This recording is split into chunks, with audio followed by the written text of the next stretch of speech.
Hello दगड़ियों, good morning, welcome to my new blog. एक नई सुबह की नई शुरुआत करते हैं नए ब्लॉग के साथ। तो दगड़ियों, रात तक 11:30 बज गई और एल मिचू पहाड़ी पैराडाइज में पूरा घर सुना सुना पड़ा हुआ है और अब मगर भूख लग गई दगड़ियों। अब मैं घर भाई कहीं पर बड़ी की झोली बना रहा हूँ, मेरी फेवरेट भी है। चलो भैया, आप देखते हैं सबसे पहले बड़ी कहाँ है हमारी। एक तो इस थैले में है बड़ी, एक डिब्बे में भी थी यार। तो आज मैं बनाने की जा रही हूँ टमाटर और बड़ी झोई। तो सबसे पहले मैं प्याज टमाटर वगैरह काट लेता हूँ। तो आज पवन पहाड़ी बनाएगा पहाड़ी स्टाइल में पहाड़ी बड़ी की झोली। ये वही बढ़िया होती है दोस्तों जो काकड़ कोरबेर और मांस मिक्स करके बनाई जानी, और इनका बांदरों से बहुत पौहर करना पड़ता है। साग वाला प्याज तो खत्म हो रखा है, इसलिए मैं सलाद वाले प्याज को ही काट दे रहा हूँ। ये गोला पारक सलाद वाले प्याज हो दगड़ियों, आज इसी का छौंका लगेगा। प्याज भी बिल्कुल मोटा मोटा मैंने पहाड़ी स्टाइल में काट रखा है। एक दो हरी मिर्ची भी काट रखी है। ये मैं मील टमाटर कोर रखा हो दगड़ियों। ऐसी झोली आपने कभी नहीं खाई होगी, मैंने भी नहीं खाई है क्योंकि मैं अभी पहली बार ही बना रहा हूँ।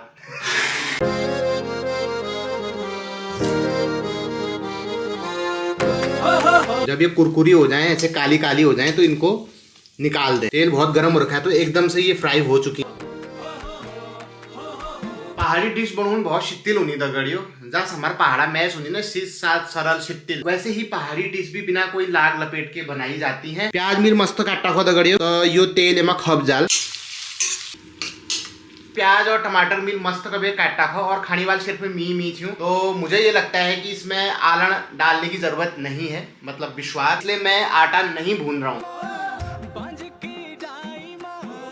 तो लाल मिर्च पाउडर में मैंने आलनी दगड़ियों, लेकिन मिले मैं हरी खुशा काट पे आल लगी तो ज्यादा मिर्च अच्छी नहीं होती है, खाली बिल में चराया पड़ती है दगड़ियों। ये टपकी जैसी भी बन गई है, इसके साथ आप रोटी भी खा सकते हैं। अब मैं इसमें डाल दूंगा पानी और मंदी आंच में इसको पकने के लिए रख दूंगा। तो दगड़ियों, एक चूल में मिल भाल चढ़ा है और झोले में लगभग बनी गे पे था धनिया आलन बगाई हूँ। और आज मैं अपने लिए डड़ा हुआ भात, ये सिट्टी ले आएगी दगड़ियों। मेरे को डड़ा हुआ भात बहुत पसंद है। डड़ा हुआ मतलब जला हुआ भात। अब गढ़ भल जसला बन आपको हाथल बनू भय दगड़ियों ने, रिश्तेदारों के वहां भी कब तक खाएंगे। बिल्कुल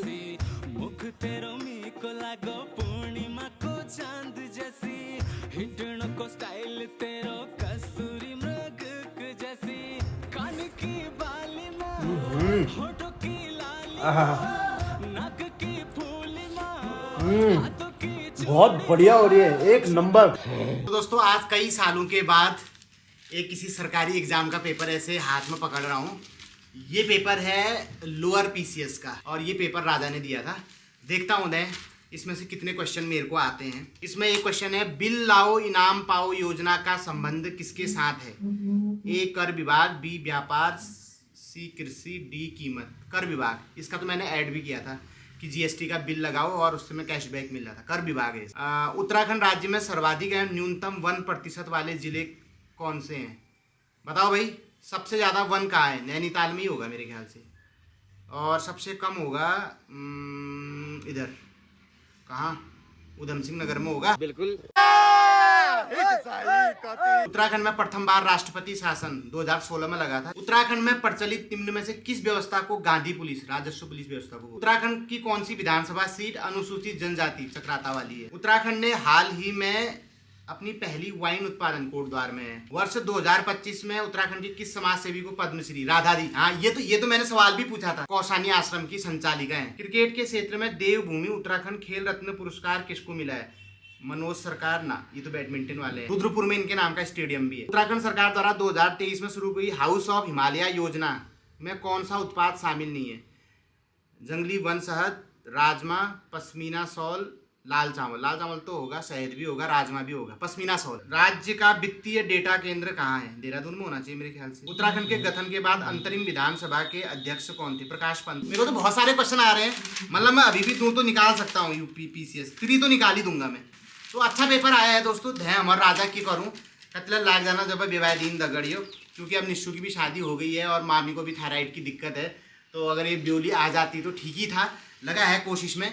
बाकी एक बार हमारे ये भी हैं, ये कब तक शादी करते हैं पता नहीं। तो दोस्तों, हमें हमारे यूट्यूब सब्सक्राइबर भी मिल गए जिनका अपना रेस्टोरेंट भी है। हमारे पांडे जी हुए, आपको नाम बता दे। भुवन पांडे हैं? भुवन पांडे। यो हमारा भुवनदा सन दगड़े और छड़ैल चौराहे में। बढ़िया बढ़िया बढ़िया। आप ठीक हो? बढ़िया है सर। यहाँ की बनो? हाँ, तुम दाल भात चिकन मटन, रोटी चावल मटन मछली अच्छा सभी बनाते हैं। आपको कहाँ है घर?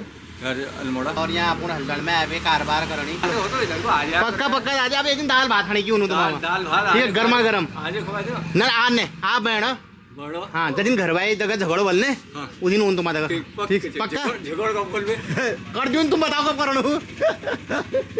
दादा बोल रहे झगड़ कब बोल में बल सबन का आप बिजनेस झगड़ियो। एक पुस्तक प्रेमी का सबसे ज्यादा खुशी कब हो पत्ता था जब वीक कुछ साल पहले हराई हुई एक किताब अचानक से एक दिन मिल जाए। मगर एक किताब देर इसकी दाल पढ़ना लीजिए आज भी लगभग 4-5 साल पहले और वो मील पढ़ी ले वी बाद मिलू जतना धैर्य है लेकिन मैं यो भूल गई चूंकि मिलू किताब कहाँ धर है। तो वो किताब नाम सु दगड़ियो हम भी कभी घुमक्कड़ थे। यो किताब जो हमारे उत्तराखंड का हमारे भारत का महान सर्वेयर भाई तनन का मौलिक पंडित ले कही जा जी हाँ पंडित नयन सिंह रावत उनर जिंदगी पर उनर काम काजन पर आधारित छू। ये एक राइटर थे डॉक्टर शेर सिंह पांगती। जब इंडिया आजाद नहीं रची दगड़ियो उस टाइम पे ब्रिटिश सरकार के अंतर्गत इन्होंने इतने बड़े बड़े कार्य किए। पैदल चल चल के पग पग पे खतरा इतने दुर्गम बीहड़ जंगल गाड़ गधेरे नदियां पार करके इन्होंने तिब्बत तक नाप दिया था दगड़ियो पैदल पैदल। नयन सिंह रावत जी ने एक किताब भी लिखी। ये भी एक समूह का क्वेश्चन हो सकता है। वो किताब का नाम थी अक्षांश दर्पण।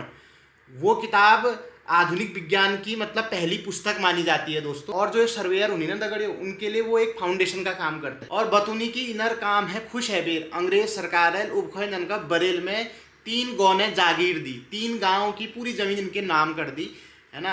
अब पत्ता नहीं इनार जो वंशज छन वो मुनशहर में रुनी या हल्दड़ में रुनी या फिर बरेल में रुनी मगर पत्ता ना जैसे हम एक पन्न में बनू यहाँ दगड़ियो। लेकिन जो पढ़ने लिखने वाले होते हैं जो सीरियसली तैयारी करते हैं वो अलग अलग तरीके से ऐसे हर दिन के लिए अलग टाइम टेबल बना हुआ है यह आप देख सकते हैं। और लभी अल्लाह आप पढ़ना दगड़ियो क्या असाइनमेंट है सब बनना। पेपर कब से है? कल से। किस चीज़ का पेपर है?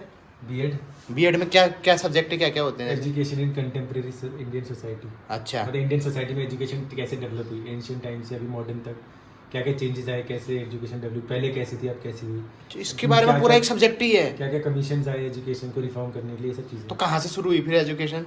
वैदिक काल से पूरा वैदिक काल से लेके फिर बुद्ध पीरियड आया। हाँ। फिर ये मिडिवल टाइम में मुगल डायनेस्टी का आया हमारा। अच्छा। फिर ब्रिटिश का पढ़ेंगे फिर पोस्ट इंडिपेंडेंस फिर जो कमीशन। इंग्लिश तो ब्रिटिश से आई होगी ना उससे पहले से थी इंग्लिश? नहीं तो कैसे ये तो लॉर्ड मैकाले लेके आया इंग्लिश तो ना। तो जो इंग्लिश सब्जेक्ट दगड़े वो अंग्रेज गवर्नर थे पता नहीं क्या था वो लॉर्ड मैकाले वो लेके आया। और इंग्लिश को लाने का यही मकसद था कि जो ब्रिटिश सरकार के जो कामकाज हैं वो इंडियनों से कराए जाए उसके लिए इंग्लिश बहुत ज़रूरी थी क्योंकि सारे कामकाज ब्रिटिशर्स के उसी में होते थे तब इंग्लिश। लेकिन वो उनको उल्टा पड़ गया अपना काम निकलवाने के लिए अपना काम निकलवाने के लिए वो इंग्लिश को लेके आए।